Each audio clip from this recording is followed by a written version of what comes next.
पढ़ने जा रहे हैं क्लास 11 से chapter second unit in measurement का एक इम्पॉर्टेंट टॉपिक पैलेक्स मैथड। ये काफ़ी इंटरेस्टिंग मैथड है क्योंकि ये जो मैथड है जिसके थ्रू आप जान सकोगे कि जो भी हम प्लानिटरी ऑब्जर्वेशन करते हैं, दैट मीन्स जैसे सोलर सिस्टम में जो भी ऑब्जर्वेशन होता है, डिस्टेंस का ऑब्जर्वेशन होता है, ये सारे ऑब्जर्वेशन को हम किस तरह से मेज़र करते हैं। दैट मीन्स सपोज हम निकालना चाहते हैं कि अर्थ से मून का जो डिस्टेंस वो कितना है, ठीक है, या फिर अर्थ से सन का जो डिस्टेंस है वो कितना है, अब नहीं सकता। तो ये एक मैथड है, एक बहुत सिंपल मैथड है जिसमें मैथमेटिक्स की कुछ टर्म्स है और वहाँ से हम निकाल सकते हैं कि हम नॉर्मली।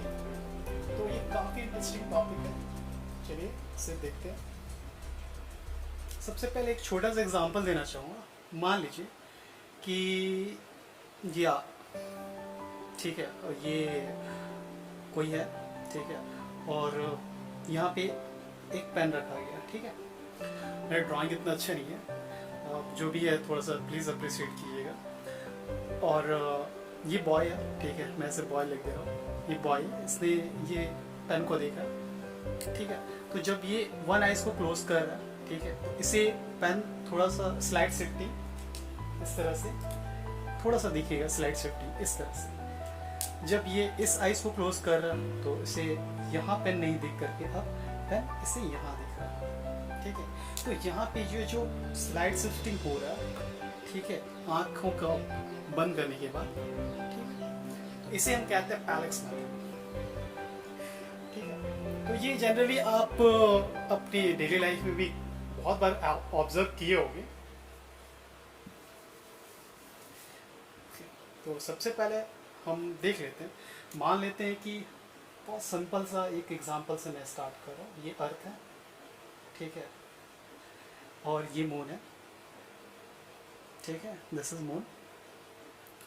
तो हम मान लेते हैं कि यहाँ पे इस जगह पे हमने एक टेलीस्कोप रखा और यहाँ से इस मून को हम मेजर कर रहे हैं, मून को देख रहे हैं, सॉरी, यहाँ से इस मून को देख रहे हैं, और यहाँ से यहाँ पे भी इसके डायमीटर पे हम मून को देख रहे हैं, ठीक है। दोनों जगह पे एट द सेम टाइम हम मून को देख रहे हैं। तो जो एंगल हमें मिल रहा है वो मान लेते हैं थीटा, ठीक है। अब ये इस पॉइंट को मान लेते हैं ए, इस पॉइंट को मान लेते हैं बी। ये जो डायमीटर है, ये डायमीटर हमें पता है, अर्थ का जो डायमीटर है वो बिल्कुल हमें पता है। तो हम मून का जो डिस्टेंस है वो अर्थ के डायमीटर में बहुत ज़्यादा है, जिसके वजह से अगर हम मून को एक सेंटर मान लेते हैं और इस सेंटर मान करके इसको हम एक सर्कल की तरह हम इसे देखते हैं, ठीक है। इसे हम क्या कहें, एक सर्कल की तरह देख रहे हैं, ठीक है। मैं अच्छे से बना नहीं पाया बट ये कुछ ऐसा ही है। ये बहुत ही सिंपल तरीका समझने के लिए पैलेक्स मैथड को, और ये एक ऐसा मैथड ऐसा सिंपल मैथड है जो आपको हमेशा याद रहेगा, ठीक है। तो हमने क्या किया, हमने मून को सेंटर मान करके जहाँ से जिन पोजीशन से हम ऑब्जर्व करें एक सर्कल ड्रॉ कर दिया, ठीक है। अब आप मैथमेटिक्स के टर्म में पढ़ते हो कि किसी भी सर्कल पे अगर हम एक आर्क लेते हैं, जो एंगल थीटा होता है, ये आर्क है, सपोज ये आर्क ए है, ये रेडियस आर है, तो जो आर्क थीटा होगा वो होगा आर्क अपॉन रेडियस। ये हमारा मैथमेटिक्स का टर्म है, ये हमें पता है, ठीक है। तो इसी हिसाब से, इस फॉर्मूला के हिसाब से आप इसे सेंटर मान रहे हो, ये जो डिस्टेंस है, ये डिस्टेंस हम रेडियस मान रहे हैं, और आप देख सकते हो कि यही डिस्टेंस हमें मेजर करना है। ये एंगल थीटा है, ठीक है, ये थीटा एंगल हमें पता हो क्योंकि हम यहाँ से मेजर कर रहे हैं, अर्थ का डायमीटर पता है। तो ये इसे हम कहते हैं बेस, इसे कहेंगे हम बेस। किसको बेस बोलेंगे, ये ए बी जो डिस्टेंस है, जो बेस डिस्टेंस जहाँ से हम मेजर कर रहे हैं, ठीक है। तो यहाँ पे हमें क्या मेजर करना है, हमें मून और अर्थ का डिस्टेंस मेजर करना। तो यहाँ से आप जो रेडियस है वो रेडियस को पहले हम एंगल लिख दे रहे हैं, ठीक है। तो यहाँ से आप थीटा, ये जो थीटा इक्वल टू क्या लिख सकते हो, आर्क अपॉन रेडियस, यही लिखोगे अकॉर्डिंग टू दिस फॉर्मूला। तो आर्क हम क्या किसे बोल रहे हैं, आज हम बोल रहे हैं बेस को, ठीक है। और ये रेडियस मान लो ये ओ है, तो ये रेडियस, ठीक है। तो यहाँ से हम क्या करें, यहाँ रेडियस हम लोग निकाल रहे हैं, रेडियस दैट मीन्स ओ ए का डिस्टेंस हम निकाल रहे हैं, ओ ए का डिस्टेंस हम निकाल रहे हैं। तो ये कितना होगा, ये बराबर होगा किसके, तो बेस अपॉन एंगल, ठीक है। तो ये जो formula base upon angle, base कितना है, ठीक है, बेस कितना है ए बी अपॉन थीटा। तो ये फॉर्मूला ही क्या था, पैरेलल मेथड। ये पैरेलल मेथड है और इसी फॉर्मूला के अकॉर्डिंग आप जो मून और अर्थ के बीच का डिस्टेंस ही नहीं, आप सन के भी डिस्टेंस निकाल सकते हो। बहुत सिंपल मेथड से मैंने बताया, ठीक है। अब यहाँ पे जब आप इससे रिलेटेड न्यूमेरिकल सॉल्व करोगे तो आपको थोड़ा सा यहाँ पे प्रॉब्लम कैसे होगा, आपको जो वैल्यू है, आपके यहाँ पे वैल्यू दी गई है थीटा दैट मीन्स जो एंगल, और यहाँ पे जो आर्क मेजर कर रहे हो, ये यहाँ पे जो आर्क मेजर कर रहे हो, ये आर्क दिया हुआ रेडियन पे। तो आपको पता होना चाहिए कि जो वैल्यू है वो एंगल से, डिग्री से, थीटा डिग्री से रेडियन में कैसे चेंज करना है, ठीक है। आइए पहले जान लेते हैं कि वैल्यूज को हम एंगल से डिग्री में या फिर डिग्री से एंगल में कैसे चेंज कर सकते हैं, डिग्री एंड रेडियन। सो उससे पहले कुछ सिग्निफिकेंस हम जान लेते हैं। क्या है वो सिग्निफिकेशन, कि 1 डिग्री इज इक्वल टू, ये डिग्री को हम ऐसे लिख सकते हैं, ये कुछ इस तरह से हम लिख सकते हैं डिग्री, जो कि बराबर होता है 60 मिनट, ठीक है। और 1 मिनट, ये क्या है, 1 मिनट, ये 1 बार को 1 मिनट इस तरह से लिखते हैं। तो ये बराबर होगा 1 मिनट इक्वल टू, इसके बराबर होता है 60 सेकंड, ठीक है। अब 1 सेकंड, ये है सेकंड का सिग्निफिकेंस, ठीक है। 1 सेकंड को हम कैसे लिख सकते हैं, 1 सेकंड को हम डबल बार से दिखाते हैं।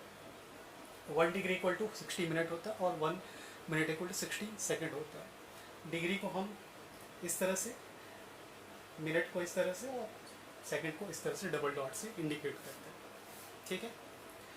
आगे बढ़ते हैं। हमें पता है, वी नो, कि जो अगर हम बात करेंगे relation between degree and radius की, तो डिग्री में हमें जो हम एक सर्कल लेते हैं, ठीक है, उस सर्कल को हम जहाँ से स्टार्ट करते हैं वहीं पे अगर वापस आगे ख़त्म करें, ठीक है, तो हाफ अगर जाते हैं तो ये होता है 180 डिग्री, और जिससे हम कहते हैं पाई।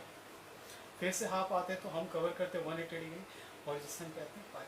दैट मीन्स ये कितना हो गया, अगर हम पूरा एक चक्कर लगा दें तो इसे हम कहते हैं 360 डिग्री और 2 पाई। मतलब क्या है, 180 डिग्री पाई, ओके। तो 1 डिग्री का वैल्यू कितना होगा, पाई अपॉन 180, या फिर हम लिख सकते हैं 22/7 इंटू 180, ठीक है। तो यहाँ से हम 1 डिग्री का वैल्यू लिख सकते हैं। इसे कैलकुलेशन करने के बाद हमें मिलता है 7.5 × 10⁻² रेडियन। तो ये डिग्री और रेडियन के बीच 1 degree equal to this radian, ठीक है।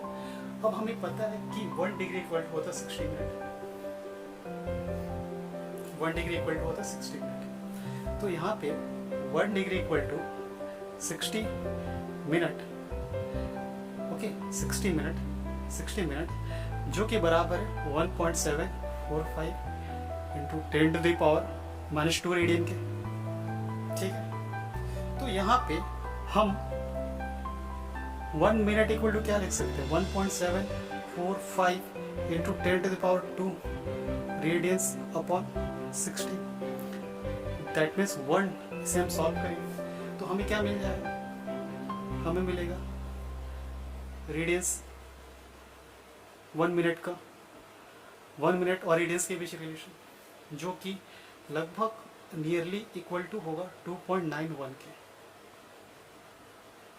नियरली इक्वल टू होगा 2.91 इंटू 10⁻⁻⁴ रेडियंस के। ठीक है, अब ये किसके बराबर होगा? 1 मिनट है ये, 1 मिनट इक्वल टू क्या होता है? 60 सेकेंड। 60 सेकेंड होता है, तो this value equal to 60 second है ना। तो यहाँ पे 1 सेकेंड इक्वल टू क्या होगा? This value upon 60 radians. यहाँ पे 1 सेकेंड इक्वल टू होगा 4.85 इंटू 10⁻⁶ रेडियंस।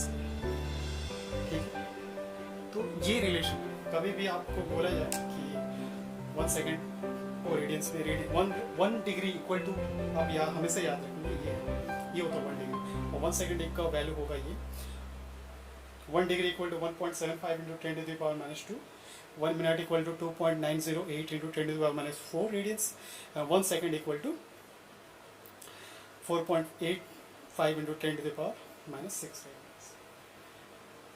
ओके, हमारे पास यहाँ पे एक NCERT का न्यूमेरिकल, ये न्यूमेरिकल पे हम पैरेक्स मेथड को यूज़ करेंगे।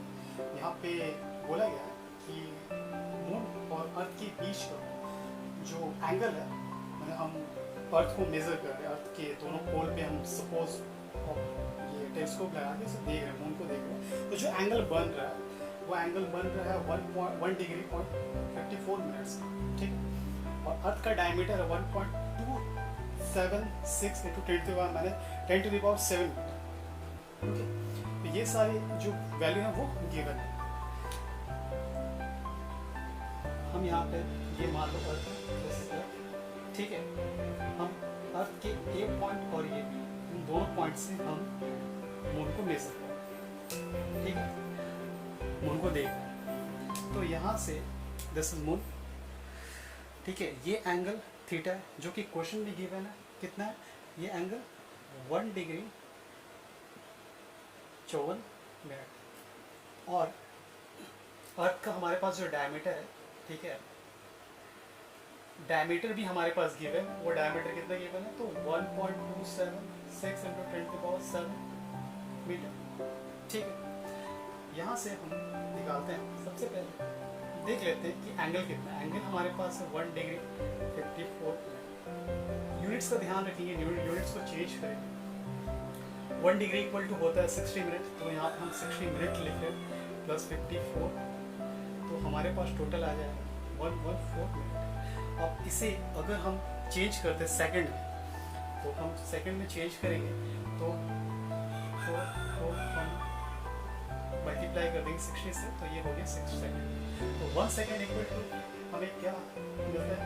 ये टोटल हो जाएगा, ये जो वैल्यू गिवन है उसको हमने सेकंड में कन्वर्ट किया। ठीक है, हमें पता है कि 1 सेकंड इक्वल टू होगा 1.85 इंटू 10⁻⁶ रेडियन।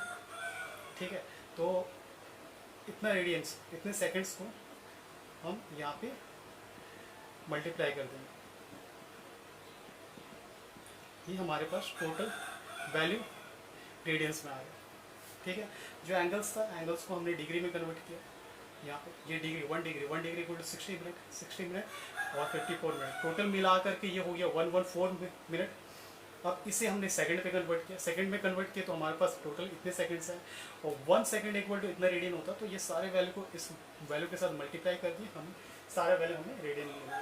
ठीक है, अब फॉर्मूला क्या होगा? जैसे कि हम पहले बताए थे, आप इसको सेंटर मान करके इस तरह से अगर आप एक, तो यहाँ पे हमने एक सर्कल ड्रॉ कर दिया है। ठीक है, अब यहाँ पे हम जान रहे हैं कि थीटा इक्वल टू होगा क्या? आर्क, ये आर्क दैट मीन्स क्या? डायमीटर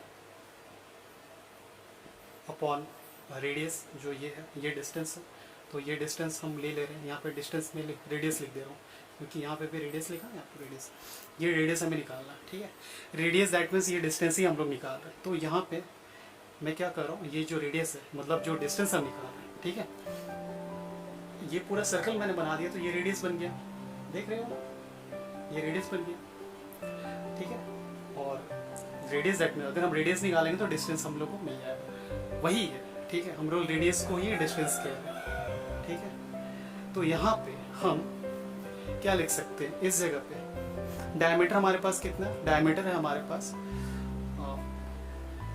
डायमीटर 1.276 इंटू 10⁻7 मीटर, और ये पूरा वैल्यू, ये वैल्यू को अगर हम मल्टीप्लाई करेंगे यहाँ पे तो हमें मिलेगा 3.32 10⁻2 रेडी, ठीक है। इस वैल्यू को हम यहाँ पे लिख रहे हैं 10⁻2 रेडियस।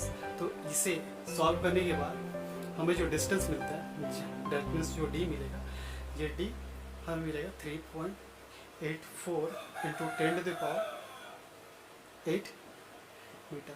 ये एक NCERT का ही न्यूमेरिकल है, ठीक है। इसे मैं थोड़ा सा सिंपल वे में समझाने की कोशिश किया हूँ। NCERT का ही सिंप्लीफिकेशन देना बेहतर लगता है मुझे, क्योंकि ये NCERT के बुक्स जो हैं वो सारे बच्चों के पास होता है। मैं कोशिश करता हूँ कि NCERT को भी आपके सामने एक सिंपल वे में रखूँ, ठीक है। आशा करता हूँ ये वीडियो आपको पसंद आया होगा, और मिलते हैं आपसे अगली वीडियो पे। तब तक के लिए अपना ख्याल रखें। Thank you.